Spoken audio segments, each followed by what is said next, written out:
Hey guys, Alan Watson, Golf Plus PCB. Today we've got an interesting repair that just came in. This is a bore through. Now, whoever did it before did a pretty piss poor job. I'm going to do a much cleaner job. I'm going to make it look factory, but I just want to show you what I'm working with to start with. Looks like somebody just filled in with epoxy and all that. We've got the wrong ferrule. We've got epoxy fill in here, and so we're going to take this shaft out, clean it all up. We're going to put a brand new Fujikura Vista Pro in there and get it back looking good, working good, swinging good, and brand new. All right, guys, so the first step with any reshaft, of course, is to separate the head from the shaft. Now, with a bore through, the shaft literally goes all the way through the bottom of the head. And so that means that we have to actually put quite a bit of heat on it because the shaft's not sitting in a hosel where it's above the head where we can easily get to it. We've actually got all this titanium in the way of where that shaft is, and so heating it up, getting it to pop loose is a little bit more work than it would be with a modern golf club. Okay, so after a tremendous fight with this thing, we got it to come off. Used every bit of heat we could find in the house. And this booger is off. So this was not a true bore through. I mean, it is, but whoever did it didn't do the true bore through work, because you can see the shaft tip is actually straight and not angled. If it was a real bore through, it'd be angled, which means that all this business at the end is not real, and I'm going to have to remove all of it and start over.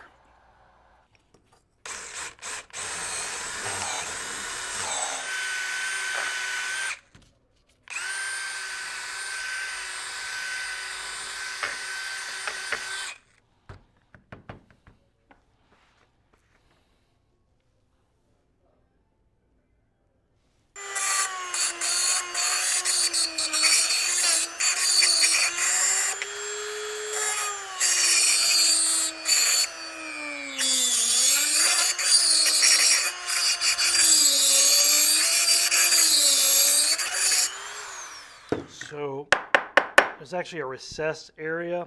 The first bit of the chamber is recessed, and it is actually a wider diameter than the shaft. But then this at the bottom is the correct shaft diameter. So I'm having to clean out the wider part so that I can make room for the specialized ferrule that's going to go in there and fill that in. Okay guys, so this is a special ferrule that was developed for Callaway products, and you'll notice it has an outer sleeve and then an inner sleeve. The inner sleeve is the same tip size, 335, as the shaft, and also that matches up to the bottom of the thing. But inside the top of the bore through, remember I told you it was a little bit larger. Well, that's what this outer diameter is for, and it fits in there just so, and it fits in there nice and snug, and that keeps it stabilized at the top, but the inner sleeve then matches to the tip size so that that can go all the way through the bottom. All right, so to get my graphics down the back, I need the shaft to go in like this, but it's a black shaft, it's a little bit hard to see, so I'm going to come up here with my marker, and I'm going to mark that side of it so that I can then abrade away that part of the shaft so that I can get that angle that we see right there. So let's give it a first run, see what happens.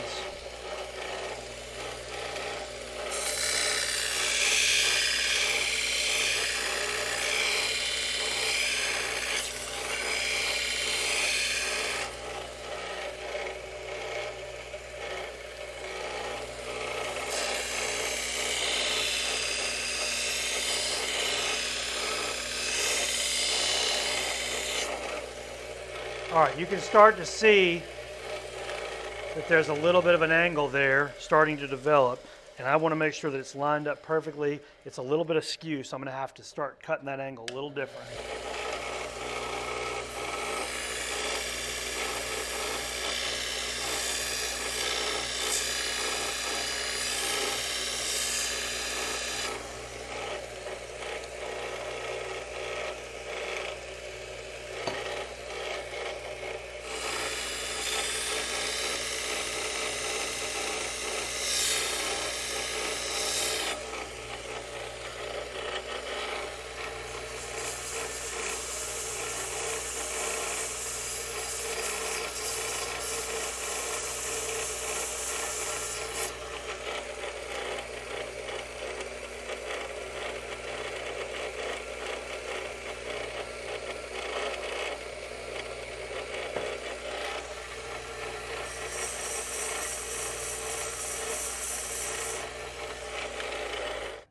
good?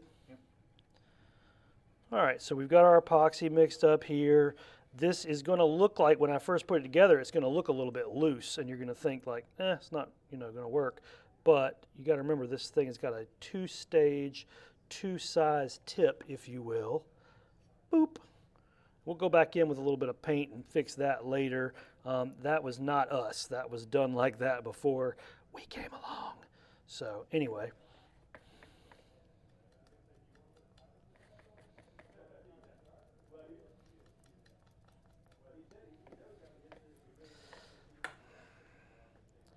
All right, we're going to give her a little twist. Probably going to have to give her a little tamp just to get it to go down, because they got to remember, this is a very long way for a shaft to have to go. This is not normal. All right, we're doing a little cleanup here on the ferrule, and then we're going to set this guy in the dry rack. Once this gets nice and dry, we will be able to insert that pin like we talked about and do the finish work. But this is going to have to dry first. We'll finish the video later. Okay, so we've got the bubbled up epoxy. We knew that was going to happen because of the way we set it in the drying rack, runs the epoxy out. So what we're going to do now is we're going to shave that down and insert the pin and finish her up.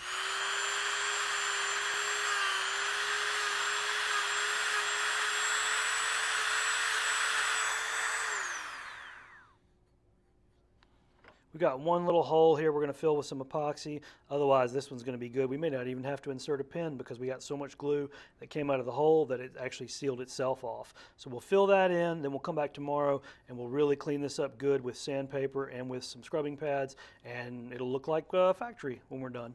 Okay guys, so right now it looks like a mess, but that's just because of the epoxy kind of pulling out as it dried last night. But we've got a nice amount of coverage, so let's go over here and let's fix that.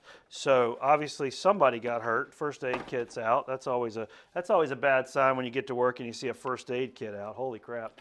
Let's hope that's not what I think it was. Okay, so we're just going to put this guy in the vise here, and then we're going to sand away all that excess, and then we're going to do a few other little steps, but we're going to make this look pretty.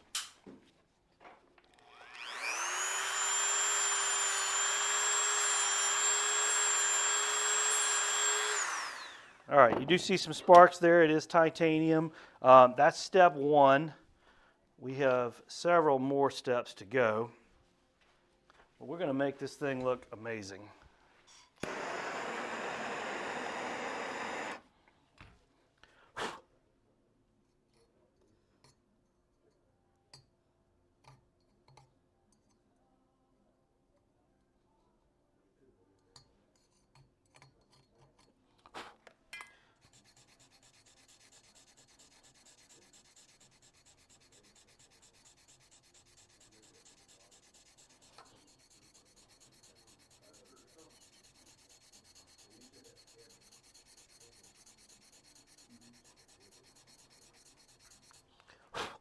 All right, so we're just doing a little hand sanding there, and then we're also going to need this, and this is going to clean up all the scratches from the hand sanding. We're not actually done yet. I just wanted to kind of show you what that step's going to look like, and then of course we've got our buffing wheel as well that we'll get to in just a second. Got a little bit of a high spot here, so I'm going to clean up this high spot here. There we go. This is not hard work, but it's kind of labor intensive, and if you've never done a bore through before, I don't necessarily recommend this be the first time you ever reshaft a club. It's not going to be the most fun you've ever had.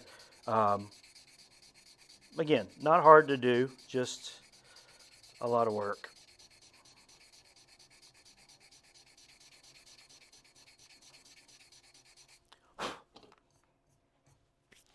All right. Those sparks are because it's titanium sparks.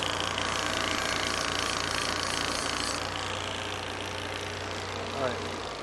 You can see it's already starting to look a lot smoother, and if we bring up the before and after, which we'll do on a split screen here, where they had kind of all that bubbled up epoxy and stuff, you'll see that this looks 1,000 times better already, and I'm not even done yet. So anyway.